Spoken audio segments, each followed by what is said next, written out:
Dina Boluarte, Alberto Otarola y los altos mandos militares dependen de un juez que pueda facilitar que los fiscales tengan acceso a información en cuanto a plan de operaciones realizadas en la época de las manifestaciones donde se registró masacres en varias regiones. Finalmente, la decisión tomará el juez César San Martín.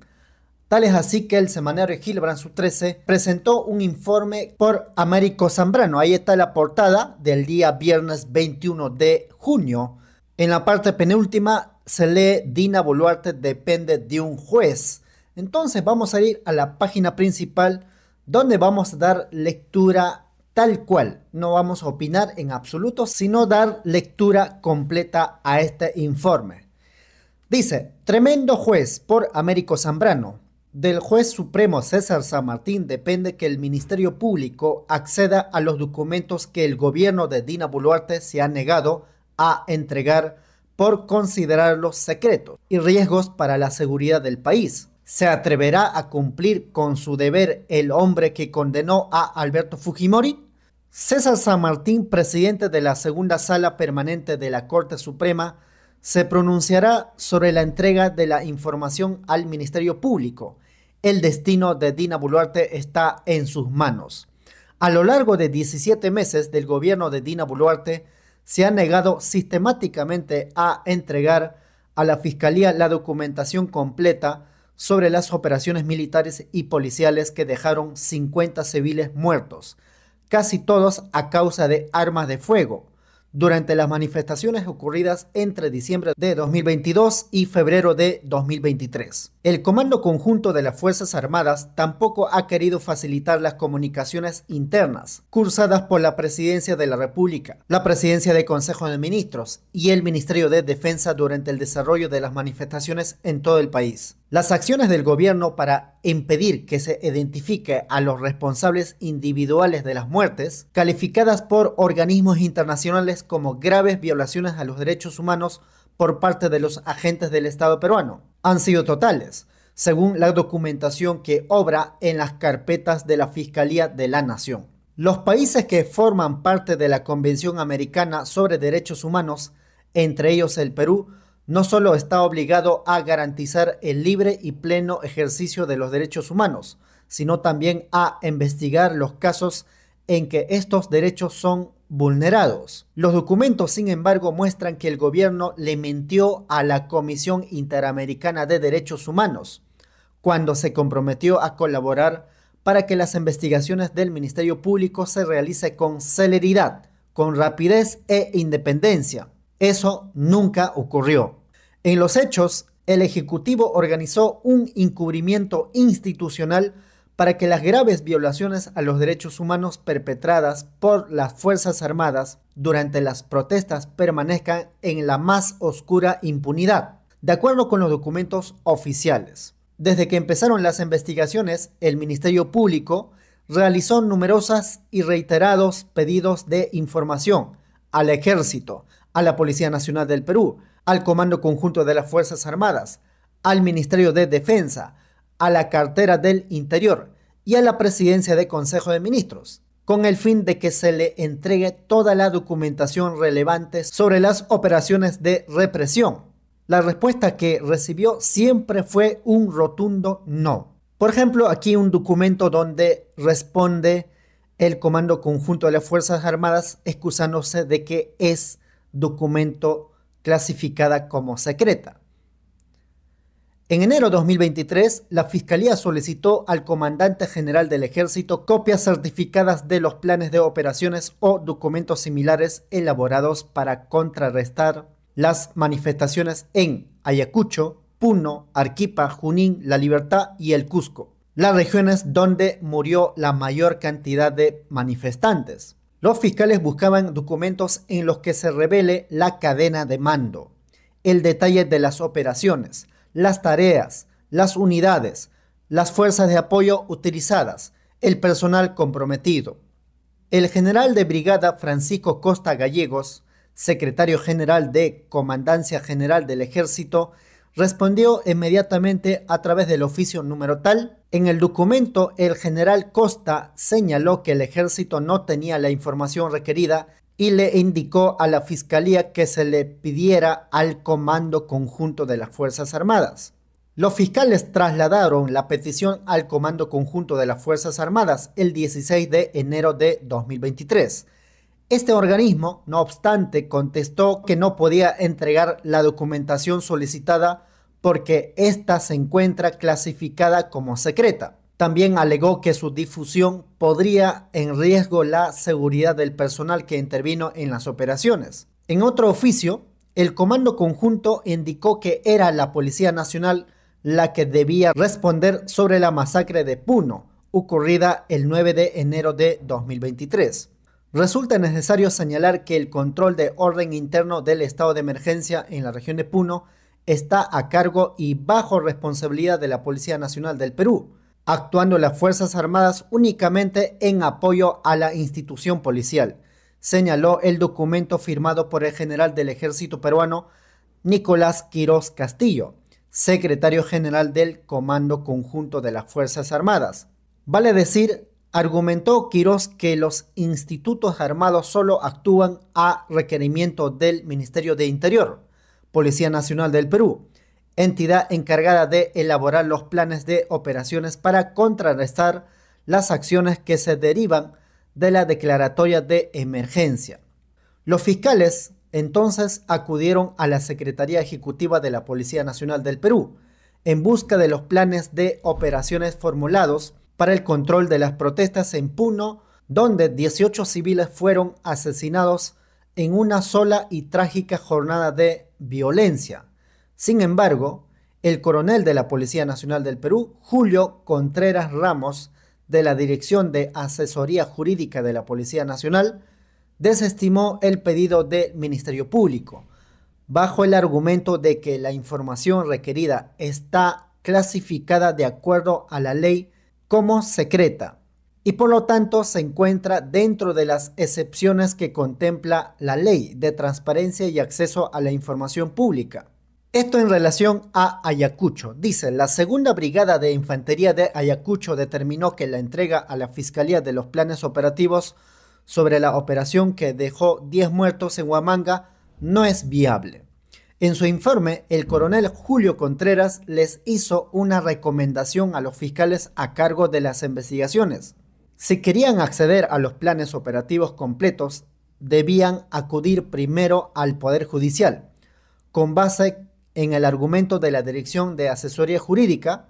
La Secretaría Ejecutiva de la Policía desestimó también la entrega de los planes operativos desarrollados para el control de las manifestaciones en La Libertad, Arequipa, Junín y Cusco, según el oficio número 008-2023 CG. El Ministerio Público también requirió que el Ejército, la Policía y el Comando Conjunto de las Fuerzas Armadas entreguen todas las comunicaciones internas, cartas, correos, oficios, etc., remitidas por la Presidenta de la República, la PCM y los ministros de Defensa e Interior, en relación con los planes de operaciones elaborados para sofocar las protestas entre diciembre de 2022 y febrero de 2023.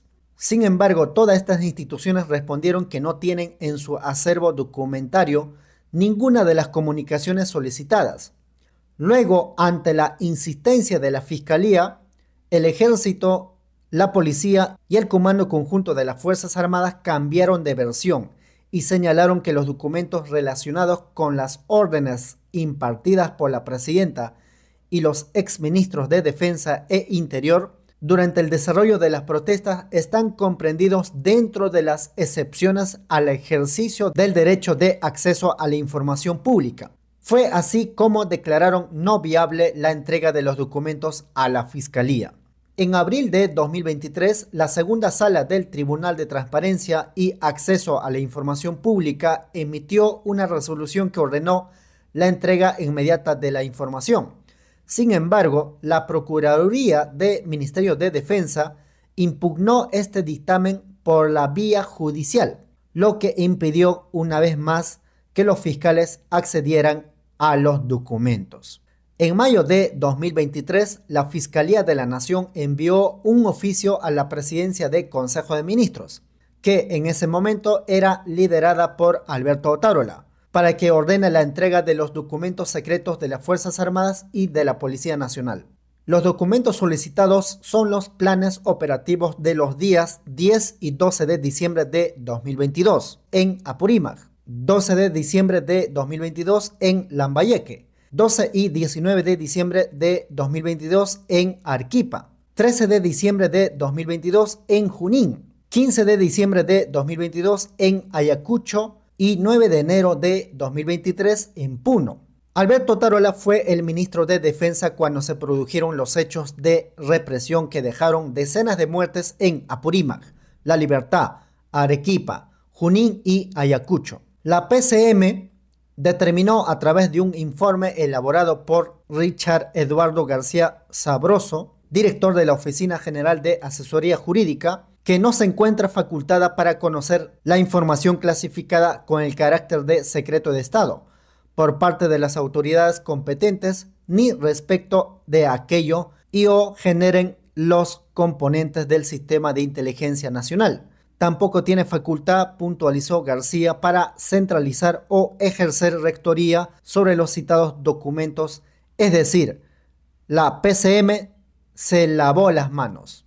En lo que parece ser un mero trámite burocrático, Alberto Otárola trasladó el pedido a los ministerios de Defensa e Interior, que respondieron en lo que ya habían indicado antes, que los planes operativos y los demás documentos eran secreto de Estado y que no podían ser entregados bajo ningún concepto. El gobierno parecía haber salido con la suya. Y aquí hay otro documento. La Fiscalía, sin embargo, acudió al Poder Judicial el 28 de junio de 2023. El quinto juzgado de investigación preparatoria ordenó a la Comandancia General de la Segunda Brigada de Infantería Huari que entregue todos los planes sobre el control de las protestas del 15 de diciembre de 2022 en Ayacucho, donde fueron asesinados 10 civiles. 4 meses después, el 3 de octubre de 2023, el juez supremo Juan Carlos Checlen ordenó al gobierno de Dina Boluarte la entrega de toda la información relacionada con las muertes y lesiones de civiles registradas durante las manifestaciones sociales a nivel nacional.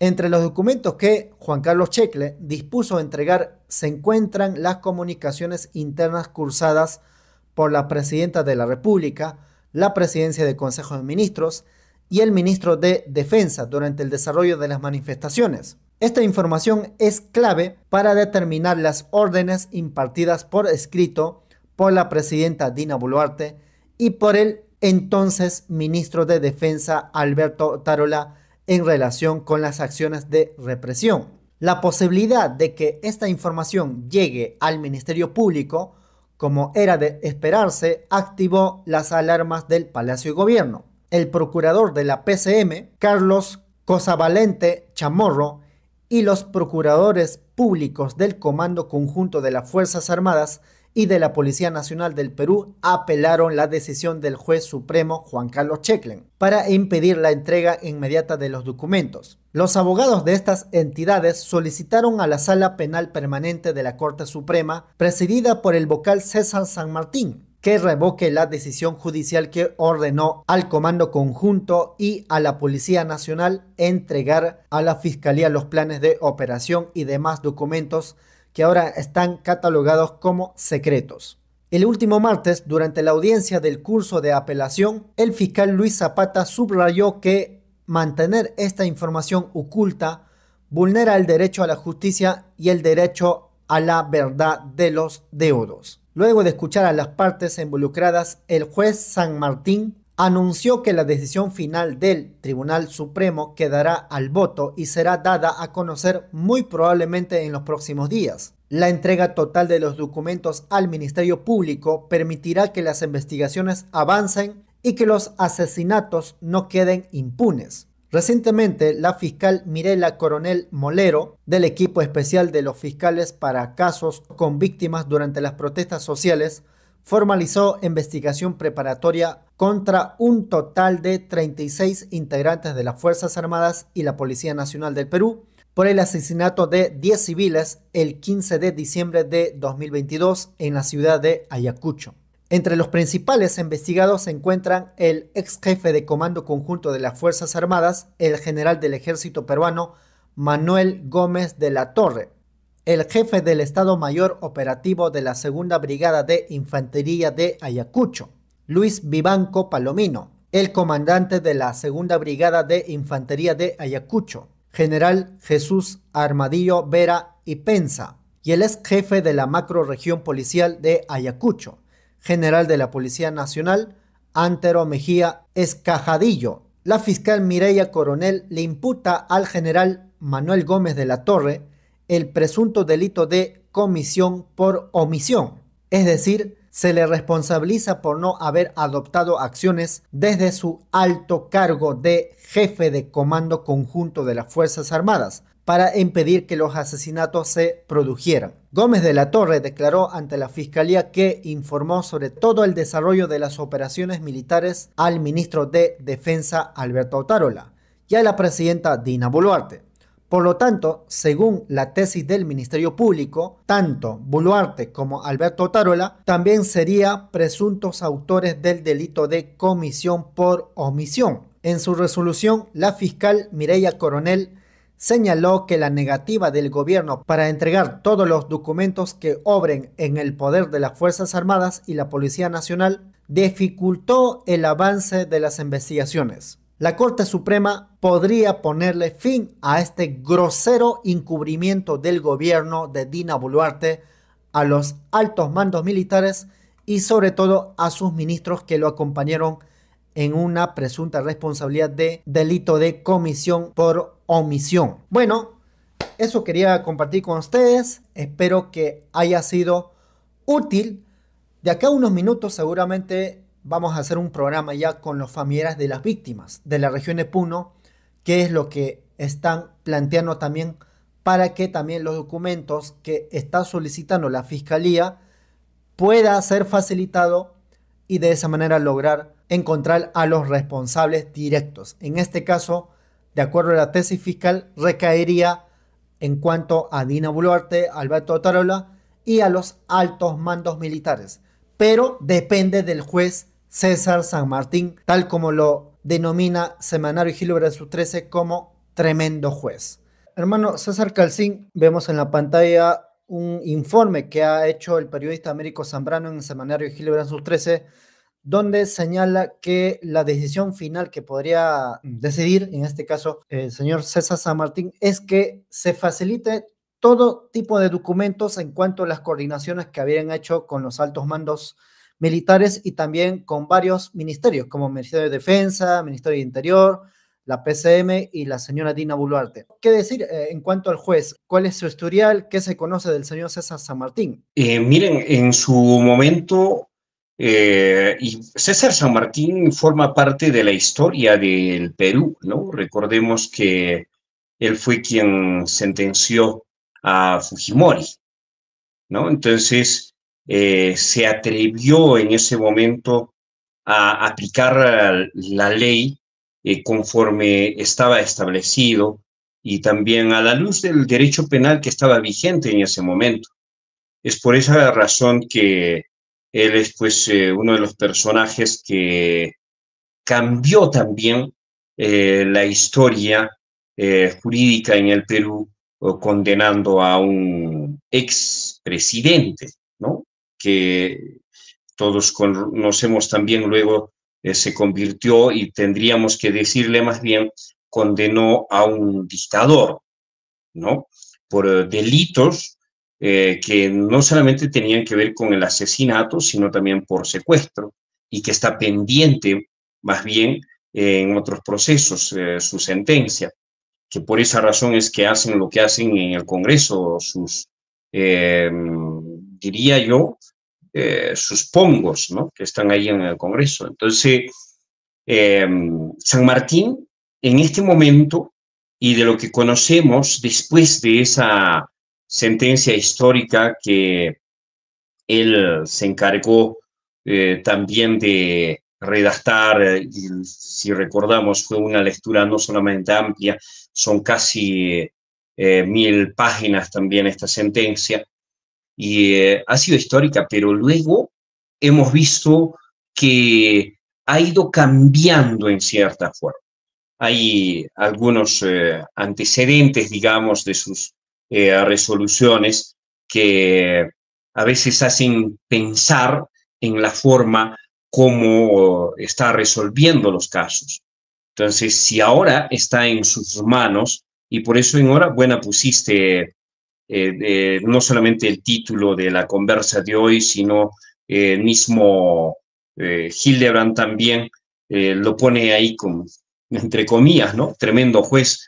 Entonces, esos cambios a mí me hacen recordar, no queriendo poner que es igual, pero que podríamos sospechar de algunas cosas. Recordemos quién era Rospigliosi, ¿no? Que ahora es, ¿cómo se llama esto? Rospulgoso ahora, ¿no? Sí. Entonces, ¿qué tal cambio, no? Y se dice por ahí que ha sido el cambio de Rospulgoso por muchísimo dinero, ¿no? Ujú. Antes era más bien que criticaba a los Fujimori, y es que tenía razón, ¿no? O en todo caso podemos recordar, mira, se me viene a la mente del grupo Gein también, ¿no?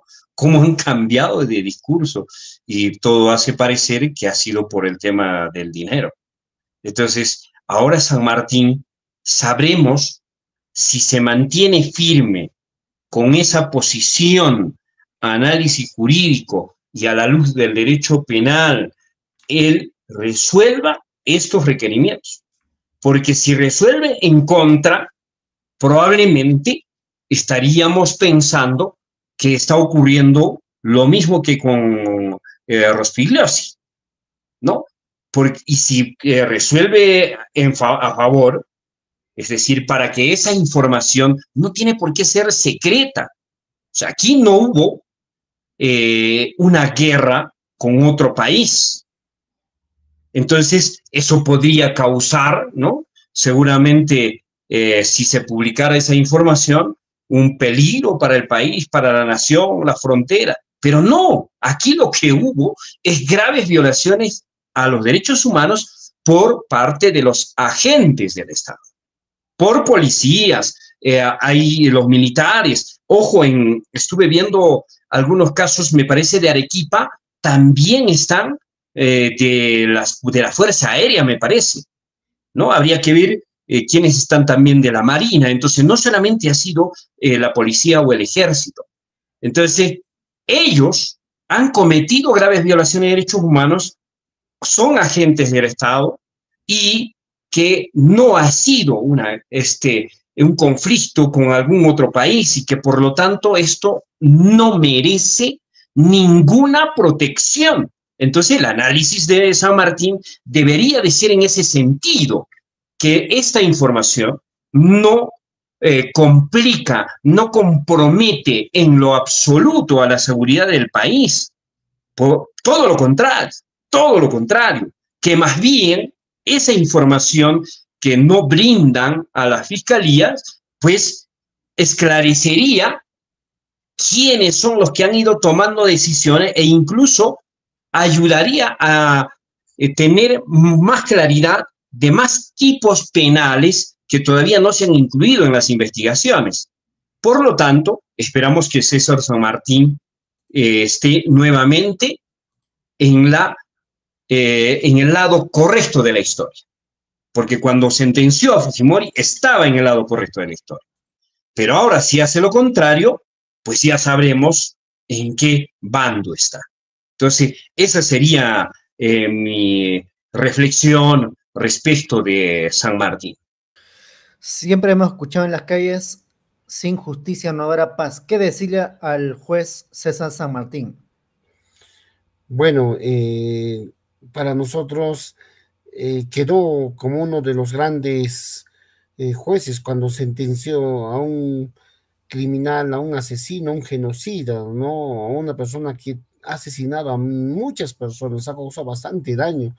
no solamente a uno, sino a toda esa cúpula que se encontraba en el poder por ese entonces. Entonces él para nosotros ha quedado pues marcado como una persona intachable, probo, una persona que eh, no imparcial, que está del lado de la justicia.